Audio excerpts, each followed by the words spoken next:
Rupert Spira est un instructeur spirituel anglais talentueux. Il illustre merveilleusement ses propos sur la conscience. Par cette approche de l'Advaita Vedanta, par un esprit européen, nous pouvons appréhender cet enseignement avec un autre regard. Tout est pratique. L'investigation, le neti-neti, le qui suis-je, vous avez beaucoup donné, alors ceci est pour vous. Voici un enseignement de haut niveau, tellement clair. Tout ce qui est dit est limpide, un vrai travail d'orfèvre. Une approche quasi scientifique. Faites attention de ne pas prendre un état de vide mental pour la présence de la conscience. La présence de la conscience est cela qui connaît à la fois un état de vide mental et un état de bavardage mental. Donc, prenez garde de ne pas laisser reposer votre attention dans un état de vide mental, dans un état de vide. Autrement dit, il ne s'agit pas d'une focalisation de votre attention. Il existe en effet des méditations dans d'autres traditions où il est question de concentrer son attention soit sur un objet, soit sur un son ou un mur blanc ou un espace vide. C'est une approche différente. Cela n'a rien à voir avec le fait de concentrer son attention sur quelque chose, mais de relâcher l'attention, d'être sciemment cette présence de la conscience ouverte et vacante.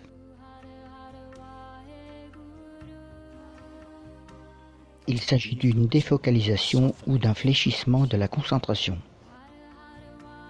Donc, si ton attention est fixée sur quelque chose, il est seulement possible de tourner notre attention vers un objet. Assurons-nous que cela soit clair pour vous. Tentez maintenant de porter l'attention sur quelque chose qui ne soit pas un objet, ou de diriger l'attention vers quelque chose qui n'est pas de qualités objectives. Ce n'est pas possible, on ne peut tourner l'attention que vers un objet. C'est donc là la différence entre ce qui est souvent considéré comme la méditation sur la voie progressive, et ce n'est pas une critique de ce genre de méditation, je fais juste une distinction entre elles. Ce n'est pas une focalisation de l'attention sur quoi que ce soit, même sur un état de vide ou un vide mental.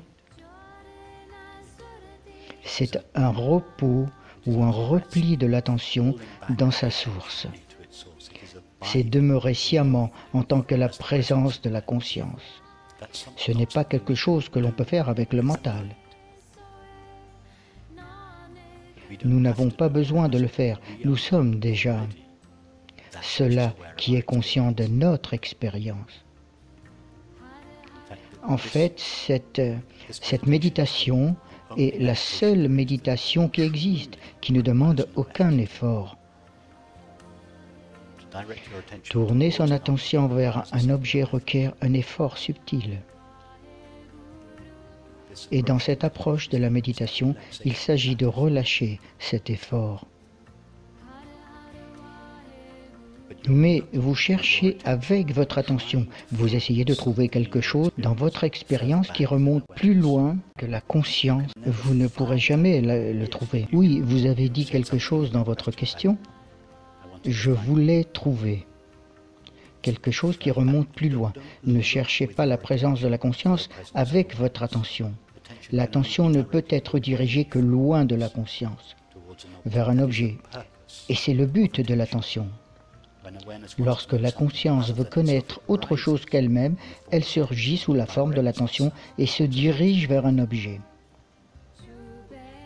C'est à cela que sert l'attention, être présent aux objets. Attention vient de a et tendere, tendre vers, tendere veut dire étirer, tendre. Donc l'attention, c'est la tension, l'étirement de la conscience vers un objet. Mais la conscience n'a pas besoin de tendre son attention vers elle-même. Si je devais vous demander maintenant, relativement parlant, de vous lever et de faire un pas vers vous-même, qu'auriez-vous à faire? Non, si je vous disais faites un pas loin de vous-même, même cela, vous ne pouvez pas vraiment le faire. Autrement dit, l'attention ne quitte jamais vraiment la conscience, mais la conscience est comme ça, en ce sens que Il lui suffit de surgir sous la forme de l'attention et de se tendre vers un objet, que ce soit une pensée, un sentiment, une sensation ou une perception. Mais pour se connaître elle-même, elle n'a pas besoin de se lever sous la forme de l'attention. Elle demeure juste au repos en elle-même. En d'autres termes, être la conscience, c'est connaître la conscience. Ce sont une même expérience. Pour la conscience, il s'agit de la même expérience. Être nous-mêmes et nous connaître nous-mêmes, c'est la même expérience. Donc ne cherchez pas à connaître ou à trouver la présence de la conscience. Vous ne pouvez connaître ou trouver que cela qui n'est apparemment pas la conscience. Une personne intervient. Donc ce n'est pas, je veux dire, ce que j'essaie de faire, c'est de reconnaître quelque chose que vous suggériez et donc, est-ce que c'est déjà trop en faire? Je veux dire, si c'est le cas, je ne sais comment faire. Si je devais vous poser la question, êtes-vous consciente? Que diriez-vous? Oui. Ok, à présent, où allez-vous pour trouver cette réponse?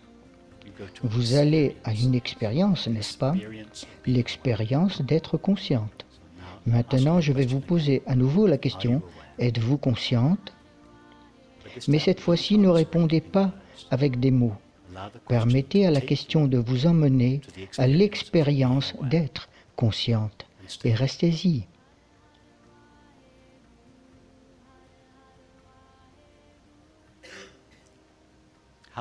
Avez-vous eu besoin d'aller très loin pour trouver l'expérience d'être consciente? Réponse, pas très loin. Non, pas très loin. Ce n'est pas enfoui dans les profondeurs de notre être. Ce n'est pas hors de vue, ce n'est pas difficile à trouver ou à connaître. C'est juste là. Dès que nous posons la question, suis-je conscient? Oui. C'est juste là. C'est tout proche. Vous ne devez pas aller bien loin. Continuez à y aller, à vous y arrêter. Continuez à vous y reposer, à reposer votre attention là, plutôt qu'à disperser votre attention dans des objets, des pensées et des perceptions. Mais ne recherchez pas quelque chose.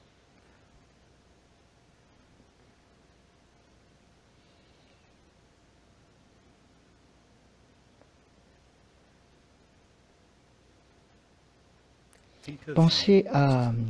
C'est une métaphore un peu étrange.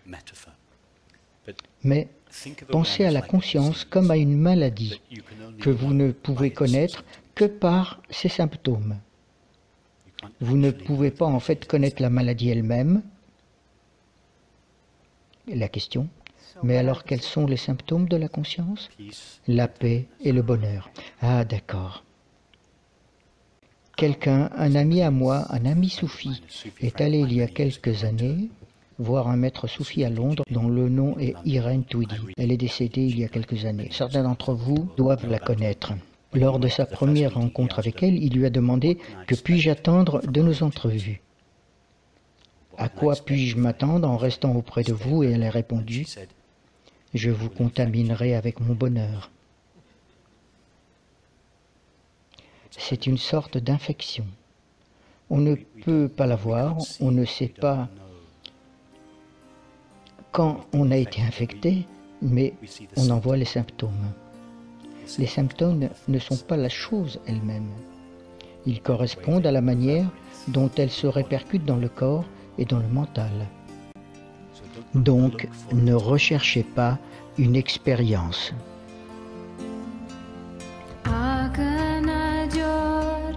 Chube